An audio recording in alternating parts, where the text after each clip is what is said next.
Senior పాత్రికేయులు కావూరి సుబ్బారావు 5వ వర్ధంతి సందర్భంగా ఒంగోలు సంతపేటలోని శివం శరణాలయం నందు ఒంగోలు నగరాభివృద్ధి కమిటీ ఆధ్వర్యంలో జరిగిన వర్ధంతి కార్యక్రమంలో కావూరి సుబ్బారావు కుమారుడు కావూరి నవీన్తో పాటు పలువురు ప్రముఖులు ఆయన చిత్రపటానికి పూలమాలలు వేసి ఘనంగా నివాళులర్పించారు. ఈ సందర్భంగా జరిగిన సభలో ఒంగోలు నగరాభివృద్ధి కమిటీ అధ్యక్షుడు మారెల సుబ్బారావు మాట్లాడుతూ 40 సంవత్సరాలుగా కమ్యూనిస్టు ఉద్యమంలో నమ్మిన సిద్ధాంతానికి కట్టుబడి పనిచేసిన వ్యక్తి కావూరి అని, నగర అభివృద్ధికి సూచనలు సలహాలు ఇచ్చేవారని, అభివృద్ధి కమిటీలో యువజన సంఘంలో విలువలతో పనిచేసి ఎంతోమందికి చైతన్యపరిచేవారని తెలిపారు. ఆంధ్రప్రదేశ్ వర్కింగ్ జర్నలిస్ట్ ఫెడరేషన్ రాష్ట్ర నాయకులు వి భక్తవత్సలం మాట్లాడుతూ నిబద్ధత గల జర్నలిస్టు కావూరి సుబ్బారావు అని, వార్తలు ఉన్నది ఉన్నట్టుగా నిర్భయంగా రాసే కావూరి మంచి విలువలు గల జర్నలిస్టు మన మధ్య లేకపోవడం లోపమని తెలిపారు. ఈ సందర్భంగా శివం శరణాలయంలో వృద్ధులకు శివం సంచార వాహనం ద్వారా ఒంగోలు నగరంలో 300 మంది పేదలకు భోజనం ఏర్పాటు చేశారు. ఈ కార్యక్రమంలో సిపిఎం నగర నాయకులు జి రమేష్, ఒంగోలు నగరాభివృద్ధి కమిటీ నాయకులు టి భక్త సింగ్, రాజు, బత్తుల ముసలారెడ్డి, ఐద్వా నగర కార్యదర్శి G Adilakshmi, doctor V Malakondaiah, magician Raman, Dhannarpu Mastanrao, Shivam foundation chairman Gollapudi Srihari తదితరులు పాల్గొన్నారు.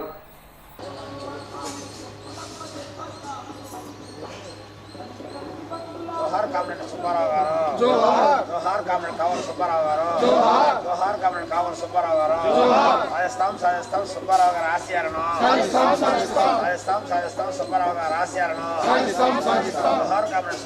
जोहार कामरेड कावल सुब्बाराव गारू जोहार कामरेड कावल सुब्बाराव गारू పూలు టికెట్ గడ్డీలి పూలు ఎంత పెడతారుగా. సుబ్బారావు గారు 5వ వర్ధంతి శివం ఫౌండేషన్లో ఇక్కడ జరుపుకుంటున్నాం. ఆయన చనిపోయి 5 సంవత్సరాలు అయింది. ఆయన ఈ సమాజంలో అనేక మంది పేదవాళ్ళకి, అదేవిధంగా ఆయన జర్నలిస్ట్ వృత్తి చేస్తూ అనేక సమాజంలో అనేకమైన విషయాల్ని ప్రజల దృష్టికి తీసుకొచ్చి పరిష్కారం కోసం కృషి చేసినవాడు. అదేవిధంగా కమ్యూనిస్ట్ పార్టీలో కూడా పనిచేశారు. వాళ్ళు సమాజం కోసం పనిచేసిన సుబ్బారావు గారిని స్మరించుకోవటం చాలా మంచి విషయం. ప్రతి సంవత్సరం కూడా ఇటువంటి కార్యక్రమాన్ని చేయటం జరుగుతుంది. అందుకని రాబోయే కాలంలో కూడా సుబ్బారావు గారు ఆచరించిన విషయాలను, సుబ్బారావు గారు పాటించిన విషయాలను, సుబ్బారావు గారు చేసిన పోరాటాలనే భవిష్యత్తులో మనందరం కూడా నిర్వహిద్దామని తెలియజేస్తూ, కార్యనిర్వాహకులు సుబ్బారావు గారు, రమేష్ గారు, ముసలారెడ్డి గారు, భక్సింగ్ రాజు గారు, రామిరెడ్డి గారు, వాళ్ళ అబ్బాయి నవీన్ గారు, మాల్కొండయ్య గారు, అందరికీ నమస్కారం. ఈరోజు ఈ శివం ఫౌండేషన్ ఆధ్వర్యంలో కామ్రేడ్ కావూరి సుబ్బారావు గారి 5వ వర్ధంతి జరుపుకోవటం అనేటువంటిది ఒక రకంగా ఆయన్ని స్మరించుకోవటం విచారకరం అయినప్పటికీను ఆయన సేవలను స్మరించుకోవటం కూడా ఇవాళ చాలా ముఖ్యమైనది. ఆయన మార్క్సిస్ట్ పార్టీలో ఉంటూ చాలా కొత్త ఆలోచనలతోటి, ఇన్నోవేటివ్ ఐడియాస్ తోటి డివైఎఫ్ఐలో యువజన రంగంలోనూ పత్రికా రంగంలోనూ విశేషమైనటువంటి సేవలు వారు చేశారు. యువజన రంగంలో చాలా కొత్త పద్ధతుల ద్వారా పోరాట రూపాలు కానివ్వండి, సమస్యను ఎక్స్పోజ్ చేసేటువంటి అంశాలు కానివ్వండి, ఆయన చాలా విశేషమైనటువంటి కృషి చేశారు. అలాగే పత్రికా రంగంలో కూడా నాకు తెలిసి రాజీ పడని సీనియర్ అండ్ సిన్సియర్ జర్నలిస్ట్. ఎంతకాలం చేశారన్నది కాదు, ఆయన ఈనాడులో చేశారు, ప్రజాశక్తిలో చేశారు, ప్రజాశక్తి డెస్క్లో కూడా చేశారు. అంటే పత్రికా రంగంలో వార్తలు రాయడంతో పాటు ఎడిటింగ్ విభాగంలోనూ వ్యాసాల రూపంలోనూ అనేక కొత్త అంశాలని ఆయన వెలుగులోకి తీసుకొచ్చారు. అట్లాగే ఈ నగర అభివృద్ధి మీద, నగరంలో జరుగుతున్నటువంటి సమస్యల మీద, వాటి పరిష్కారం మీద, అధికారుల నిర్లక్ష్యం మీద చాలా చిత్తశుద్ధితోటి మంచి వ్యాసాలు రాసి అధికారులకి, ఇటు రాజకీయ పార్టీలకు కూడా ఒక రంగ కనువిప్పు తెప్పించాడు.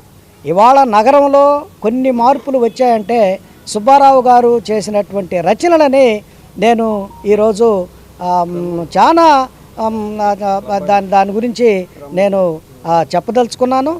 ఏమైనా సరే సుబ్బారావు గారి సేవలని మనం నిత్యం స్మరించుకోవాల్సినటువంటి అవసరం. సీనియర్ జర్నలిస్టుగా, మాజీ ఒంగోలు నగర అభివృద్ధి కమిటీ నాయకుడిగా ఎన్నో సేవా కార్యక్రమాలు ఈ ఒంగోలు నగరంలో ఆయన ద్వారా చేయడం జరిగింది. జర్నలిస్టు విలువలు కలిగి మంచి వ్యాసాలు రాసి ప్రజా సమస్యల మీద ప్రభుత్వాన్ని నిలదీసిన సందర్భాలు ఈ ఒంగోలు నగరంలో ఉన్నాయి. ప్రధానంగా ఒంగోలు మున్సిపాలిటీలో ఆయన ఎన్నో రకాల అవినీతులు పద్ధతులు వెలికితీసి సమస్యల మీద పేపర్లో రాసి ప్రజలను చైతన్యపరిచాడు. అటువంటి విలువలు గల జర్నలిస్టులు బహురుదుగా ఉంటారు. వాళ్ళల్లో మన కావూరు సుబ్బారావు అని చెప్పగలం. మా అందరికీ బాగా మిత్రుడు, సన్నిహితుడు.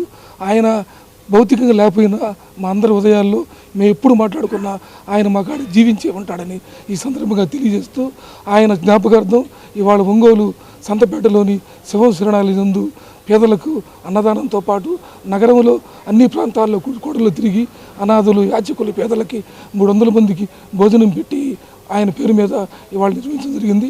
భవిష్యత్తులో కూడా ఆయన జ్ఞాపకార్థం ముఖ్యమైన మంచి కార్యక్రమాలు చేస్తామని ఈ సందర్భంగా